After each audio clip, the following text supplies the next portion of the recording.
Bismillahirrahmanirrahim. Assalamualaikum warahmatullahi wabarakatuh. Alhamdulillah rabbil alamin. Allahumma shalli ala sayyidina Muhammad wa ala ali sayyidina Muhammad.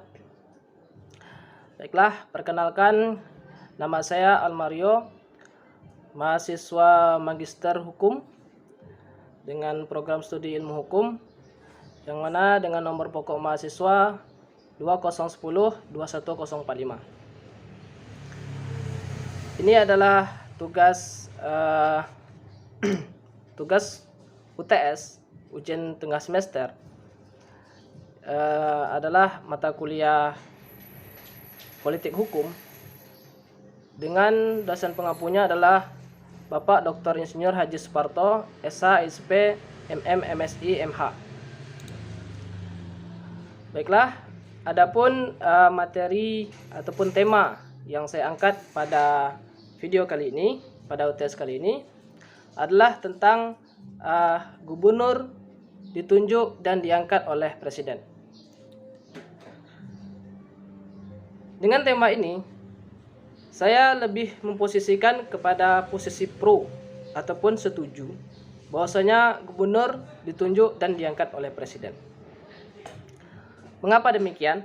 Sebelum saya memaparkan opini saya, statement saya tentang mengapa saya lebih pro ataupun setuju dengan gubernur ditunjuk dan diangkat oleh presiden, kita lihat dulu dari pengertian gubernur itu apa. Gubernur adalah penyelenggara pemerintahan daerah di bagian provinsi yang berkedudukan sebagai kepala daerah provinsi dan wakil pemerintah pusat daerah dan bertanggung jawab kepada presiden.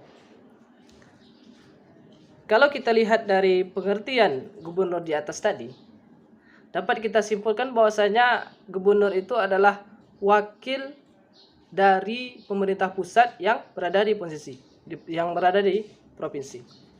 Yang mana kita ketahui bahwasanya Indonesia terdiri dari beberapa provinsi dan setiap provinsi terdiri dari kabupaten dan kota. Jadi gubernur itu adalah istilahnya itu tangan kanannya dari pusat, pemerintahan pusat. Yang mana gubernur itu lebih condong bertanggung jawab kepada presiden ataupun pemerintahan pusat. Jadi dari pengertian ini kita bisa lihat bahwasanya bagusnya itu gubernur itu ditunjuk dan diangkat oleh presiden. Baik, itu adalah dari sisi pengertian. Kita lihat dari fungsi dan tugas dari gubernur yang berada di provinsi. Yang mana di sini adalah berdasarkan PP nomor 33 tahun 2018 tentang pelaksanaan tugas wewenang gubernur sebagai wakil pemerintah pusat. Itu bunyi dari PP nomor 33 tahun 2018. Apa saja tugas dan wewenang dari gubernur sebagai wakil pemerintah pusat? Yang pertama adalah mengkoordinasi pembinaan dan pengawasan tugas pembantuan di daerah, kabupaten, dan kota. Ya. Seorang gubernur itu adalah mengkoordinir, membina, dan mengawasi dari penyelenggaraan tugas pembantuan yang dilakukan oleh bupati ataupun wali kota yang di bawahnya. Yang mana di setiap provinsi memiliki kabupaten dan kota. Jadi ini seperti tugas seorang kepala daerah, kepala pemerintah pusat yang mengawasi. Yang mana di bagian provinsi itu diawasi oleh gubernur sebagai kepala pemerintah di daerah. Yang kedua adalah berdasarkan PP nomor 33 tahun 2018. Tugas dan wewenang dari seorang gubernur yaitu melakukan monitoring, evaluasi terhadap penyelenggaraan pemerintah daerah di bagian kabupaten ataupun kota yang ada di wilayahnya. Yang kemudian adalah memberdayakan dan memfasilitasi daerah, kabupaten, dan kota di wilayahnya. Kemudian melakukan evaluasi terhadap rancangan peraturan-peraturan daerah, kabupaten, dan kota. Dan melakukan tugas lain sesuai peraturan perundang-undangan, di mana peraturan perundang-undangan yang mengatur pemerintah daerah adalah Undang-Undang Nomor 23 Tahun 2014, yang mana perubahan dari Undang-Undang Nomor 3 Tahun 2004 tentang pemerintahan daerah. Dari pengertian yang saya sebutkan tadi, kemudian fungsi serta tugas dan fungsi dari seorang gubernur berdasarkan PP nomor 33 tahun 2014 tadi, saya lebih menyondongkan diri untuk agar supaya gubernur itu ditunjuk dan diangkat oleh presiden. Nah, mengapa demikian? Baik, ini paparan argumentasi saya. Mengapa saya lebih condong kepada gubernur itu diangkat, ditunjuk dan diangkat oleh presiden daripada melalui pemilihan umum ataupun pemilihan kepala daerah. Yang pertama, karena gubernur itu adalah wakil dari pemerintah pusat di daerah, yang mana posisinya adalah sebagai wakil dari pemerintah pusat yang berada di daerah. Baik.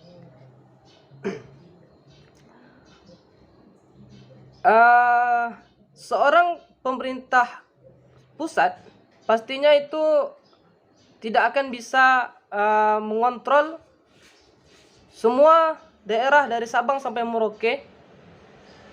Tidak bisa mereka mengontrol secara efektif. Maka adalah seorang gubernur ini kepala daerah di bagian provinsi, yang mana dia adalah mewakilkan diri sebagai pemerintah pusat yang berada di daerah. Nah, itu dia. Jadi wajarlah kalau sekiranya gubernur itu dipilih, ditunjuk dan diangkat oleh presiden, karena mereka itu mewakili dari pemerintah pusat, yang mana mereka bertanggung jawab kepada presiden ataupun presiden sebagai kepala negara ataupun kepala pemerintah. Yang kemudian adalah gubernur itu adalah merupakan kelanjutan ataupun tangan kanan dari presiden sebagai kepala pemerintah yang berada di daerah provinsi. Kemudian mengapa gubernur itu harus diangkat dan ditunjuk oleh presiden, oleh presiden?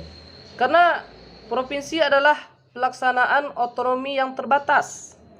Berbeda dengan kabupaten atau kota, yang mana ujung tombak dari otonomi daerah itu adalah berada di daerah pemerintahan daerah tingkat 2, yaitu kabupaten dan kota. Yang mana melaksanakan otonomi penuh adalah yang berada di daerah kabupaten dan kota. Sedangkan provinsi, di bagian provinsi, di sini adalah kepala daerahnya adalah gubernur, itu pelaksanaan otonominya itu terbatas. Ya, berbeda dengan pelaksanaan otonomi yang berada di kabupaten dan kota. Kemudian ada yang namanya dengan azas dekonsentrasi. Gubernur itu menggunakan azas dekonsentrasi, beda dengan kabupaten dan kota yang menggunakan azas tugas pembantuan, di mana azas tugas pembantuan itu lebih mengoptimalkan sendiri apa saja yang mereka akan lakukan gitu. Sedangkan dekonsentrasi ini adalah pelimpahan wewenang dari pemerintah kepada gubernur atau pemerintah daerah sebagai wakil pemerintah. Ya. Jadi tugas dan wewenang dari seorang gubernur ini adalah bersifat dekonsentrasi maksudnya, yang mana mereka adalah sebagai wakil dari pemerintah pusat untuk melaksanakan tugas-tugas yang berada di daerah. Kemudian lebih sangat setuju lagi saya menyampaikan bahwasanya gubernur itu ditunjuk oleh presiden, yaitu agar menghemat dana anggaran belanja dari pemerintah jadi pemilihan gubernur. Kalau kita lihat, pastinya setiap pemilihan pilkada gitu pasti menggunakan anggaran yang besar. Jadi dengan cara gubernur itu ditunjuk dan diangkat oleh presiden, maka lebih untuk menghemat pengeluaran dana dari pelaksanaan pemilu tersebut ataupun pilkada tersebut. Jadi dengan paparan-paparan yang saya sampaikan tadi, itu saya lebih condong untuk memilih ataupun lebih setuju kalau gubernur itu diangkat dan dilantik ataupun ditunjuk oleh presiden. Karena hal-hal yang saya sampaikan tadi, melihat dari tugas dan fungsinya, melihat azas yang digunakannya juga. Demikian yang dapat saya sampaikan. Assalamualaikum warahmatullahi wabarakatuh.